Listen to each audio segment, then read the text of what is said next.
नमस्कार दोस्तों, आप देख रहे हैं हंगामा न्यूज उत्तर भारत और मैं हूं फर्रुखाबाद के ग्राम पंचायत टिमरुआ में। आज से 2-3 दिन पहले एक पारुल भाई की न्यूज़ वायरल हुई थी, जिसको लोगों ने देखकर इस पीड़ित परिवार के लोगों ने मदद करने का प्रयास किया। आइए जो समाज सेवी लोग हैं उनसे, जो मदद करने के लिए आए, उनसे हम एक बार बात करेंगे। बाबू थोड़ा साइड हो जाओ। सर नमस्कार। जी नमस्कार सर, कैसे पता लगा कि ये पीड़ित परिवार की हेल्प करने की? ये कल पारुल भाई का एक वीडियो देखा था हमने, तो उसमें इन्होंने जो गांव का पूरा वो दिखाया था, इन लोगों का जो हालत दिखाई थी बड़ी दयनीय थी और लग रहा था कि वास्तव में इस परिवार की मदद करनी चाहिए। तो फिर मैंने फ़ोन किया पारुल भाई को, मैंने कहा यार अगर ऐसा है तो चलो भाई, मैं मदद करने को तैयार हूँ, चलूँ। जब हिसाब से उन्होंने रहने का और उस चीज़ का दिखाया था तो मेरे हिसाब से नहीं लग रहा था इनके पास रहने की भी जगह है। तो आके फिर देखा मैंने उस चीज़ को, जब यहाँ देखा तो यहाँ उससे भी बदतर हालत थी। इनके पास इस सर्दी में ओढ़ने के लिए भी कपड़े नहीं हैं, ना इनके पास खाने के लिए था। कल दिखाया था पारुल ने, उनको आटा भी नहीं था।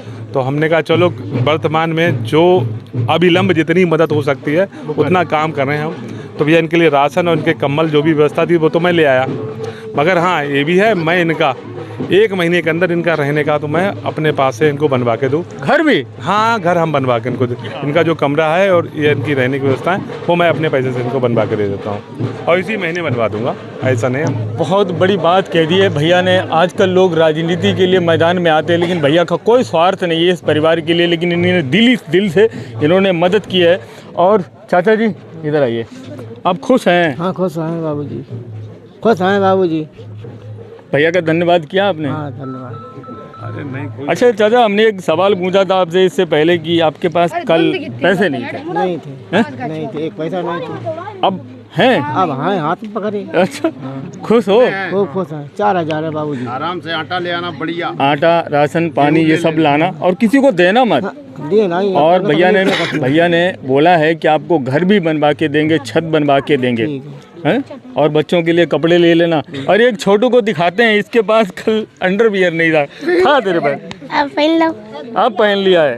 तो ना खाने बेचारे। गरीबी में ये बच्चे ऐसे होते हैं, ये फैमिली ऐसी होती है, इनके पास खाने को नहीं होता, पीने को नहीं होता, कपड़े नहीं होते, नंगे रहते हैं सर्दियों में। कल इसकी पारुल भैया की वीडियो में आपने देखा होगा, एक बंदा शर्ट नहीं पहना था और हम लोग जैकेट पहन रखे थे, बाबूजी ये पहने हुए थे, फिर भी बंदा खुश था।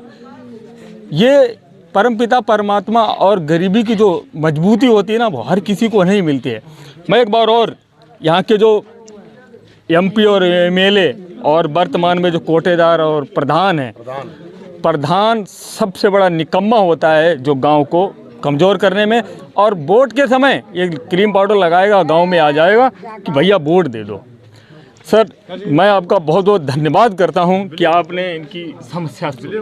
धन्यवाद तो पारुल भाई का करना चाहिए, जो उन्होंने कम से कम गांव में आके एक वास्तविकता, जो बहुत ही गरीब और बहुत ही दयनीय स्थिति में जो लोग रह रहे थे उनका दिखाने का काम किया, जो हम लोगों तक पहुंचा।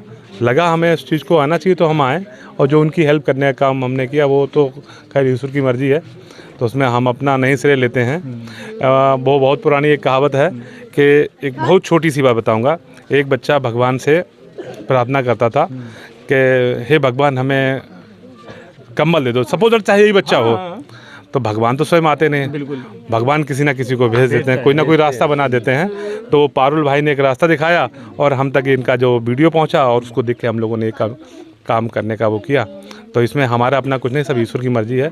ईश्वर ने हमें दिया तो हम इनके ऊपर खर्च करने को तैयार हैं, और नहीं होता तो हम कौन सा खर्च कर देते हैं। सर दूसरों की मदद करके आपको कैसा लगता है? कैसा बहुत अच्छा लगता है कि अगर कोई एक्चुअल परेशान है, हमें भगवान ने इस लायक बनाया है, तो हम एक्चुअल उसकी मदद करना चाहिए। आप तो राजनेता भी नहीं है, वोट भी नहीं मांगते, फिर भी समाज सेवा में लगे रहते। समाज सेवा इसलिए कि इंसान की सेवा, इंसान यही सबसे बड़ा धर्म है। मानव सेवा ही सबसे बड़ा धर्म है। मुझे बिल्कुल, मैं जब पारुल भैया की मैंने भी न्यूज़ देखी थी, मेरे आंख में आंसू आ गए।